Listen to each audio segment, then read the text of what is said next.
बिस्मिल्लाहिर्रहमानिर्रहीम। प्यारे बच्चों, अस्सलाम वालेकुम। आज हम अपनी 7वीं जमात की मजमून उर्दू का एक अनुमान पढ़ने जा रहे हैं जिसका नाम है बुर्ज़हमा की तारीखी अहमियत।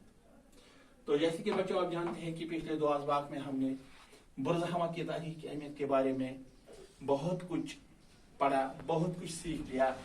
इस जगह की क्यों तारीखी अहमियत है, ये क्यों तारीखी अहमियत वाला एक गाँव है, एक इलाका है। तो पहले हमने पढ़ा ये कहाँ पर वाक़ा है, श्रीनगर से कितनी दूर ये वाक़ा है। तो इसका माहिर आसार कदीमा जो उन्होंने वहाँ खुदाई करके इस बात का पता चलाया, जो ये इलाका है, जो ये गाँव है बुर्ज़हमा, तो ये एक तारीखी अहमियत का हामिल वाला इलाका है। क्योंकि कहा जाता है कि ये पत्थर के ज़माने, जो कदीम दौर के बाद पत्थर का ज़माना था, कबल तारीखी दौर से ये वहाँ लोग बसते थे, ये बस्ती आबाद थी। तो जब वहाँ आखिरी कदीमा वालों ने वहाँ खुदाई करके बहुत सारी चीज़ों का जो वहाँ उन्होंने बर्तन देखे, जहाँ वो चूल्हा जलाते थे, और जो इनके वो गौरनमा घर होते थे, जब उनके बारे में उन्होंने बताया तो उससे पता चलता है कि ये पुरानी ज़माने की एक तारीखी बस्ती है। तो आज बच्चों हम इस अनुमान का आखिरी इक्तिबास पढ़ने जा रहे हैं। तो पहले बच्चों हम ये इक्तिबास पढ़ेंगे, इसके बाद इसका आसान सीरीज कर देंगे। हाँ, इब्तिदाई दौर में लोग मिट्टी के बर्तनों का इस्तेमाल करते थे। यहाँ जो बर्तन दरियाफ्त हुए हैं वो बेढंग है। सियाह माइल के इन बर्तनों की बाहरी सतह पर घास की बनी चटाइयों के निशानात थे। हाथ से बनाई गई इन बर्तनों को सुखाने के लिए शायद चटाई पर रखा जाता था। इस तरह के बर्तन शुमाली चीन और बलूचिस्तान में भी दरियाफ्त हुए हैं। इब्तिदाई दौर के बाशिंद मछलियों का शिकार भी करते थे। ये लोग हड्डियों के आलात तैयार करने में महारत रखते थे। यहाँ पर हड्डियों के बनी हुई मछलियाँ पकड़ने के कांटे, सुइयां, आरी, चाकू, जमीन खोदने के हथियार वगैरह मिले। यहाँ पत्थर के औजार भी मिले हैं। तांबे से भी बनी बात चीजों माहिरीन के ख्याल में या तो यह चीन से आई या फिर चीनी सामान को देखकर बनाई गई है। इसके बाद बुर्ज़हमा की कदीम बस्ती का दूसरा दौर आता है। इस दौर में लोग मिट्टी की झोंपड़ों में रहते थे, कच्ची ईंटें का इस्तेमाल भी करते हैं। जमीन में खंबे गाड़ी के निशानों से पता कि लकड़ी का इस्तेमाल भी तामीरी कारी में होता है। अब जेर जमीन गढ़ों में रहना लोगों ने तर्क दिया। इन गढ़ों में मिट्टी भर भर के इनकी ऊपरी सतह को हमवार कर दिया गया। इस दौर में मिट्टी के बर्तन चाक पर बनाए जाते थे। एक बर्तन ऐसा भी दरिया जिसका रंग सुर्ख है, जिसमें 9 से 50 नगीने लगे हुए हैं, जिससे इस दौर के लोगों की हुनरमंदी का पता चलता है। बैज बर्तनों पर रोगन चढ़ा हुआ है, अंदाजा कि ये बर्तन बाहर से इधर पहुंचे हैं। पहले दौर में लोग मर्दों का क्या करता है इसका पता नहीं है। वो शायद मर्दों को जलाते थे, लेकिन दूसरे में ऐसी खबरें मिले हैं जो जाहिर करती है कि मर्दों को घरों के आंगनों में दफन किया जाता था।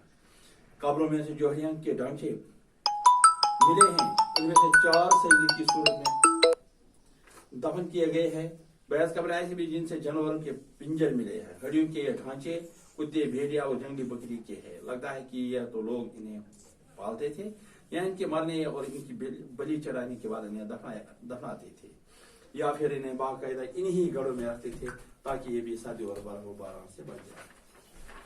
तो बच्चों कल तक जो हमने पढ़ा, आज हम ये पढ़ेंगे कि इब्तिदाई दौर में ये लोग मिट्टी कैसे बर्तन इस्तेमाल करते थे। ये लोग मिट्टी के बर्तन इस्तेमाल करते थे जो बिल्कुल सियाह रंग के होते थे।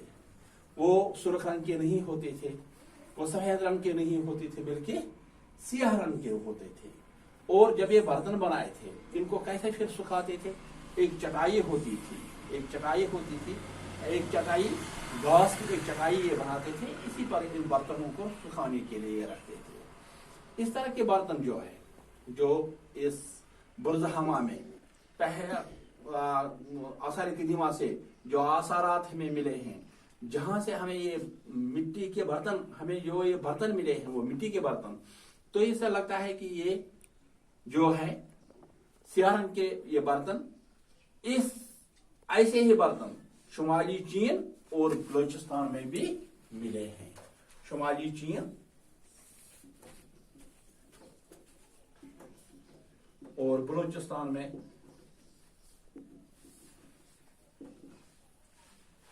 ऐसे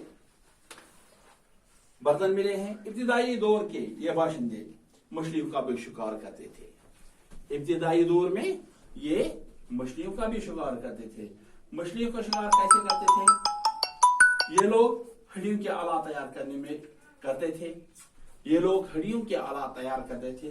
इन्हीं हड्डियों के आलात से ये मछलियां पकड़ते थे। इन हड्डियों से ये कांटे, सुइयां, आरी, चाकू और जमीन खोदने के जो बाकी हथियार थे वो भी ये हड्डियों से बनाते थे। यहाँ पत्थर के औजार भी मिले हैं, तांबे से बनी हुई चीजें माहिरीन के ख्याल में यहाँ तो चीन से आई है, जो तांबे से जैसे सर्कल बना। तो जो ये चीजें हैं माहिरीन का ख्याल है जो वहां मिली हैं वो इनको अपनी नहीं थी, बल्कि ये चीजें कहां से? चीन से आई है। इसके बाद बुर्ज़हमा की कदीम बस्ती का दूसरा दौर आता है। इस दौर में ये लोग गारों से निकलकर मिट्टी के झुंपड़ों में रहने लगे, या कोठ माना। आज से अगर वो आज के जमाने में अगर हम देख लेंगे जो हमारे ऊपरी पहाड़ी इलाके हैं जहाँ गुजर लोग बसते हैं, आज भी वो कोठे, वो झुंपड़े, मिट्टी के झुंपड़े हम पाते हैं। तो पहले दौर में ये लोग क्या करते थे? घरों में रहते थे, जमीन के अंदर रहते थे।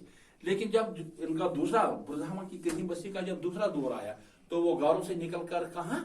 झुंपड़ियों में रहने लगे, कच्चे ईंटों का इस्तेमाल करने लगे।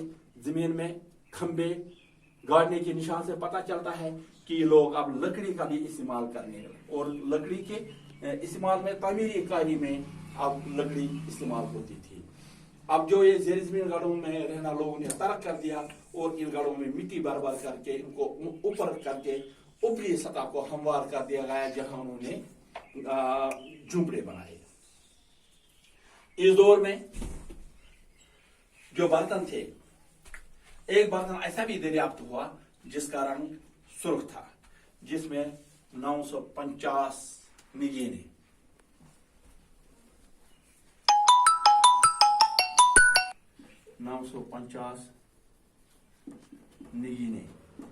जड़े हुए थे। एक बर्तन ऐसा भी मिला मिट्टी का, एक बर्तन जिसमें नगीने, जैसे लाल जवाहर मनाच, तो 950 नगीने इस मिट्टी के बर्तन में जड़े हुए थे। तो इससे ये पता चलता है कि ये लोग हुनरमंदी में भी आगे थे। बहर बर्तनों पर रोगन भी चढ़ा था। इससे अंदाजा होता था कि ये बर्तन जो है ये बाहर से उधर में पहुंचे। बाकी वसलम, आदाब।